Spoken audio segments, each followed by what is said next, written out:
What is up, everybody? This is Alex from IHE TV, and I'm obsessed with this movie. What a horrible time.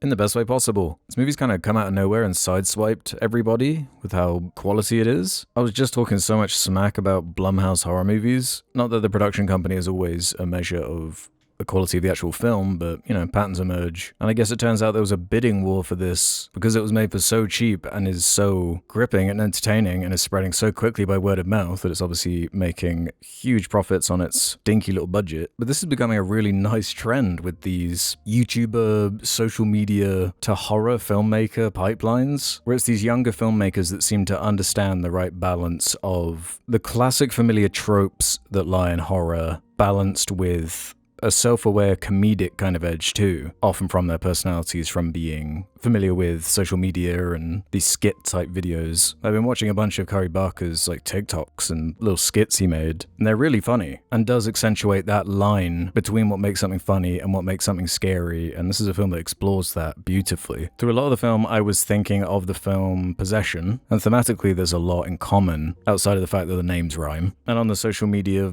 to horror filmmaker mentions, the way people were talking about Iron Lung is kind of more how I feel about this movie, where instead of it being about who made it, this is kind of more like a Talk to Me, where it's speaking for itself with how just well-made, well-produced, thoughtful, and well-performed, doesn't outstay its welcome, with a lot of the conversation focusing, by no surprise, around Indy Navarrete, who, looking at her IMDb, she was in 13 Reasons Why, apparently, for 9 episodes, but I don't remember her at all. That's a sidebar though, because this is a breakout, what is going on here performance from her. She is incredible. The range she has to pull out as an actor through some of these scenes, and the patience and confidence in the way it's presented, sitting on these long takes, just allowing the actors to act. What a challenge, but also a fun character for an actor to play. And a lot of the horror in the movie is thanks to her performance kind of working and clicking with Cory Barker's writing. And the writing is what brings it all together, playing on these tropes of, you know, just like in a Talk to Me where it has the hand MacGuffin that starts the horror. Here we have the one wish willow, which is kind of in the name. You get one wish and maybe it will come true, with the main character here being played by Michael Johnston, who also delivers an amazing performance. But what a creative concept to come up with this idea, this spin on a possession concept. And I don't mean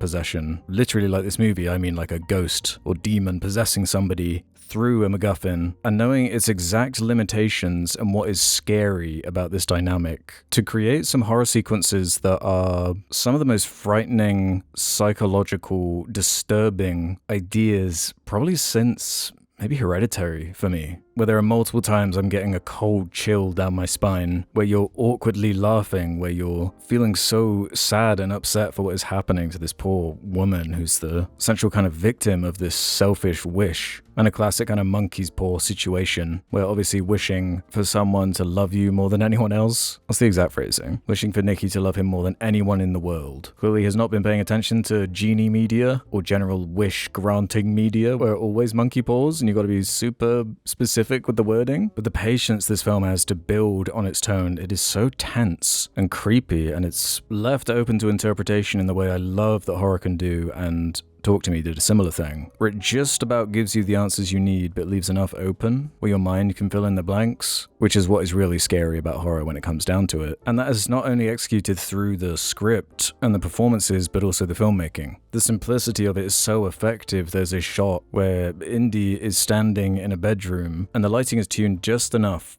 so she is obscured, and combined with this face she's pulling, it's genuine nightmare fuel. It is horrifying. Really enjoyed this dedication to these long shots, these long scenes that will indulge in a concept and will slowly escalate. And you might predict certain beats of the story, I know I did, but it doesn't matter with the way it's executed. You still feel the tension. You're still shocked and surprised by the way something might be executed or the timing of something. It has you wrapped around its finger and it's playing with you. And for a first feature, this is incredibly impressive technical filmmaking that, like all good horror, goes deep. It's scary on its face and from a concept level, but the way it does explore the idea of obsession, specifically in relationships. And this is an exaggerated, magical premise, of course, but the kind of grounded way people are reacting around him and the conversations that play out through specific gender dynamics that are at play, and it being a nice spin on what you would expect from a lot of premises like this, where you might expect him to be more of a stalker type character. It's a lot more internalized and locked to his perspective, and as things escalates, watching this pathetic character try and justify his situation, and every time he's given a flowchart of opportunities to maybe make something right or do something about it, he always picks the selfish option because he simply cannot separate himself from this sick fantasy that is playing out before him. He lets it go so far, and the carnage he unleashes is such a spiral of destruction that it is hard to watch. It's very effective. My heart rate was...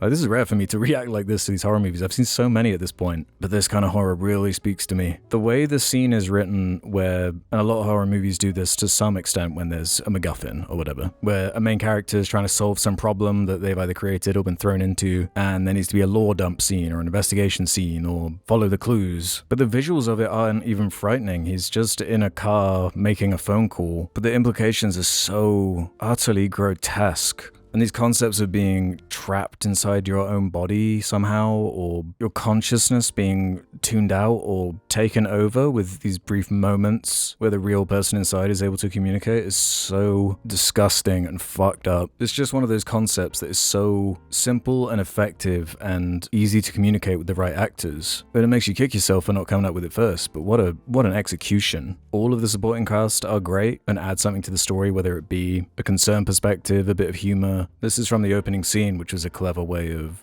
subverting the immediate expectations of the movie and kind of establishes them as being, well, as our lead character as being kind of emotionally unbalanced or just kind of inexperienced, where he's more of a big picture, like you're overthinking this, you're like love bombing or whatever. And honestly, you might find this a bit much if you've been directly affected by abusive relationships. It certainly reminded me of dynamics I've known with not myself, but people I have known, which just makes the impact of it hit harder for me. I could just list off a bunch of sequences that I loved from the film, but I think I'll kind of wrap this up here. I think the less you know, the better. Oh yeah, the Andy Richter cameo was kind of funny. But I really liked how I didn't recognize, outside of Andy Richter, really any of these actors. It wasn't distracting from that level. It felt pretty grounded from a performance level. They had great chemistry together. I believed in the dynamics between them. It was super interesting to see what parts of the film people, well, the audience, was finding funny too. And I won't say what happens, but the ending point, the performance of the final shot, pretty much perfect. Yeah, in one weekend, we've already crossed the 20 million mark. This is wonderful. This is exactly what I want to be seeing, what I want to be celebrating, what we want to see more of. It blows out of the water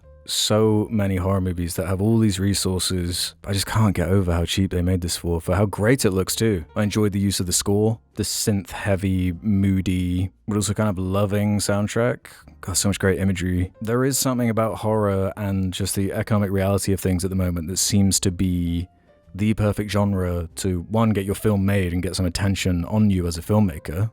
Like Cory Barker's next film is like in the bag now, obviously. I think it's about like ghost hunters or something. It sounds awesome. I can't wait to see what it is. But it is just a continuously creative space to put these spins on these ideas and to scare people and play with complex, deep ideas, but make them twisted and sickeningly entertaining. In a landscape where general audiences are broadly uncurious, horror stands out for that. People like being scared. There is the morbid curiosity angle. So it's one of the best avenues to get your story out there, as long as you have the quality to back it up. And even then, there's so many bad horror movies that make heaps of money. Yeah, this film does not hold back. This is a dark, dark film that I would definitely recommend. It's one of those films that is enhanced by a busy screening and feeding off that fear in the room. Yeah, this was excellent. And on my first watch, I would give this a strong 4-star with a like, with the chance for it to go up, seeing on how it hits on a second watch, what kind of details and secrets I might have missed. Yeah, this is exciting. This is what we want to see and want to support. He's definitely someone to keep an eye on. So let me know your thoughts on the movie. Did you like it as much as me? Did you like it more than me? Did you like it less than me? Let me know why. I'll see you on the next vid.